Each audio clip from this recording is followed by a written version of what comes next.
September 22nd was just a routine Sunday for Pastor Jerrel Tomlin, until it wasn't. Tomlin was traveling northbound on FM 1821, headed to the family farm, when his SUV struck and killed motorcyclist Sam Lee near Ellis White Road. The well-known pastor and city councilman sat down with local media to discuss the tragic situation, but Tomlin has very little recall of the incident. We had done our day at church. I preached that morning. We went home, changed my clothes, went to the junior high and watched my granddaughter play soccer. We left there about 2:45, went to Whataburger and ate a hamburger, came back to the house here and cleaned the filters on the pool, and about 5:15 got in the car and we were going to stay out at the Blakely farm for a few days. And we had food in the refrigerator and we got it out, stuff out of the pantry, and I put it in the car with me. She went on ahead of me and I started out there. I know I got the Whataburger, there were cars in front of me. When I got to 23rd, there by Encore, where the road turns west, back across the mountain, I saw a car turn. There were two cars going up the hill, over the hill towards Shadows, and I never saw the motorcycle. Never one time. There was the impact, the crash, and I never saw it. I never took any action to avoid the accident. I didn't see the motorcycle. Were you distracted in any way? Were you texting or speeding, or was there anything like that going on? No. Just going to the house to finish the day. That was the last thing to do. And I don't know why I didn't pick up the motorcycle, but I did not. This is just to quell rumors that are going around on Facebook. Some people are posting that you stopped at the top of the hill. How far after the intersection did you stop, or were you able to stop? Do you remember? No, I wasn't at the top of the hill. Okay. There was the impact, and then I pulled over to the side, off on the shoulder, and just a few feet from where he was. How are you feeling? How are you doing? I'm not doing well. I mean, this is the hardest thing I've ever dealt with in my life. I spent my entire life trying to help people and do good. 42 years as a full-time ministry, and 27 years in this community that I love. And so this just doesn't compute with any other event or thing in my life. It's the kind of event that it's like a nightmare. You dream something, you wake up, you say, boy, I'm glad that didn't happen. Well, this happened. And so living in the aftermath of that, and it's a heavy weight. Have the authorities or DPS given you any kind of indication of what happens next, or where they are in their investigation? No, they told me it would probably be a 2-month process before they complete the investigation. I've just been trying to make it a day at a time since this happened. I did do my Bible study here Wednesday night. I intend to preach again Sunday morning. I've had so much support from minister friends, church members. Of course, my 2 boys were calling me every few hours saying, Dad, are you all right? And they were here Sunday night for a long time. And it's just a horrible thing, reality. try to have to navigate through. Do you have a lawyer? Have you been in contact with the Lee family at all? I have not. I know a number of people who know them, and I think they've reached out on my behalf to tell them that I'm praying for them. I'm hopeful that they'll find the comfort and relief that they need through God. I mean, that's my source, and that's who I'm petitioning and calling on. I know it's probably too raw for everybody right now, but do you plan on meeting with them in the future, or would you like to? I would want to do, if they were comfortable with that, certainly I am. To just convey the feelings that I have of just knowing that their lives are forever altered and changed.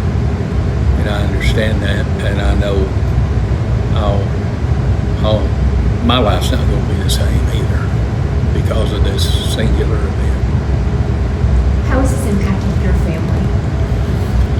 Well, I mean, for my boys, my wife, my church family, I'm especially my boys, I'm their hero. And so for me to be dealing with these circumstances, that's hard for them. Anytime anything like this happens, there's going to be strong emotions and feelings, and they're going to love me and support me no matter. And that's the blessing I have of having a lot of good people around me who have just said, it's a horrible accident, but we support you with prayer, and we're here for you to do anything that we can do to help you through this process. Have you been behind the wheel of a car in heaven? I have not. I don't know when that'll happen. Had no desire to do that since the accident. What would you tell your parishioners if this happens to them, and how to encourage them? I feel like that for me, the gift that God has given me in 42 years of ministry is to be an encourager, and to know that whether life is at its best or it's at its worst, God's still God, and He still sovereignly reigns and controls our lives. And you don't get a redo, you don't get a do-over. You just have to go from the crisis or the event that takes place in your life, and you have to move forward. And I would just encourage them to lean on the Lord, to lean on Scripture, to find truth that they know is stable and real, and just try to build on that every day. That's what I'm trying to do. I have a lot of people that look to me as a spiritual leader. I see myself as a servant leader, and that's why I chose the ministry, but only after a call from God, and I knew that's what I had to do in my life. And so nothing's changed about that, and I'm here, and I'm still ready and willing to serve anybody, anywhere, any way that I can. This is a pain that I feel like I'll carry for the rest of my life. And when you say moving forward, I assume will you maintain your position on the city council? Are there any intentions there? I haven't made any decision about that. Primarily, I've just been focused on trying to start another day as the sun rises and carry out my responsibilities to this church. I do intend to continue as pastor of the church. Right now, I would like to continue on the city council, but I don't want to be a distraction. I don't want to inhibit any of the good things that I feel like are happening in the city right now. So that's a decision I would make on down the road. Have you been able to find any peace in the last few days somehow? Yeah, I mean, I find it in God's presence. I find it with my Bible in my hand. I find it on my knees or on my face, just saying, God, I need you. I always do, and I certainly do right now. Do you drink alcohol, Pastor Tomlin? Never have drank a drop of alcohol in my life. I had alcoholic uncles on both sides of my family, and I watched what their wives and children had to go through, and I made a commitment as a young child that I would never do that. So I've never tasted alcohol. Were you given a field sobriety test at this? I don't think so. I don't know. I was kind of in shock right then, so I really don't know what happened. I just stood there on the side of the road, and the first person that spoke to me was a Mineral Wells police officer. The second person was a paramedic saying, let's check your blood pressure and see if you're okay. And I don't think so. Did you pick up the phone and call anyone? I called Melanie, and she got there as soon as she could. Stood with me there on the road. Were there witnesses at the scene? And I don't think so. Like I say, the one car, I have to believe, was between me and the motorcycle, turned and went over the mountain on 23rd, and I saw two cars about the top of the hill there headed towards Shadows, but I never saw the motorcycle. But as far as I know, there were no cars closely approaching or coming from the opposite direction, and I don't think there was anybody approaching from the west to the intersection there, 23rd. What time of day was it? It was 5:15, 5:30 in the afternoon. The sun was shining, perfect conditions. Anything you want the community to know? I just want anybody to know that I certainly was just attempting to get home. I didn't know Sam Lee. I've heard wonderful things about him. I'm sure I would have loved him if I had known him.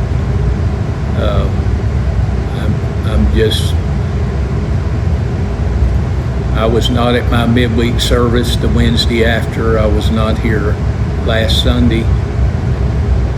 And when my church leaders asked me what would you want us to say to the church, I told them, please have the church pray for the Lee family and for them going forward. And I didn't know any arrangements being made. Melanie and I had intended to go out of town on Saturday for a baby shower for a nephew of mine in San Antonio. He and his wife went through the same thing that my youngest son, Taylor, and his wife, Sheridan, went through, that just had the baby. They tried to have a baby for years, finally did in vitro, and they were having the baby shower for them on Saturday the 28th.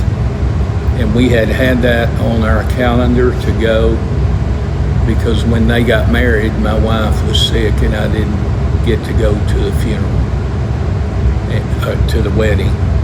And so we had made it a priority to go down there, and I got to see my big brother, and I think I needed him for that 2 or 3 days. And then we came back on Sunday afternoon, and before we got home, we got the call from my son that they were at the hospital to have their baby. And so we just went on to Weatherford. Are you preaching this Sunday? I am planning on preaching Sunday. Do you have a message that you intend to share? I mean, are you prepared at this point on Sunday? Do you know what you're going to speak about? I think I do. I've narrowed it down to a couple of options, and in the next day and a half, I will come to that conclusion, but it'll be similar to all the others that I've shared over the years. I try to get a word from God and just be his spokesman to try to share it to the people that are here and the people that follow us on the Facebook page. Jerrel, thank you for giving us time so that we could let the community see your face and hear some of your words. I know it's been a difficult time for you all as well. It's the hardest thing I've ever faced. I can tell you, if I had the power, I'd give my life 1,000 times for his. That's, I'm older. I've lived a lot of my life, and I know that. But we don't make those choices, and so I just want to. That's what my oldest son asked me. He said, "Dad, why do bad things happen to good people?" And I said, "I don't know, Jerry, but if coming out of this, I could be a better man. And I don't know how that fleshes out, but I know I love people. I know I care for people.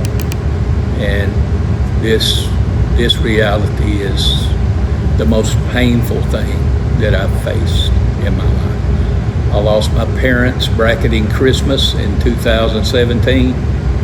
My dad died on the 22nd, my mom on the 27th. We buried them together in East Texas. That was hard. I lost my wife of 38 and a half years to colorectal cancer. That was hard.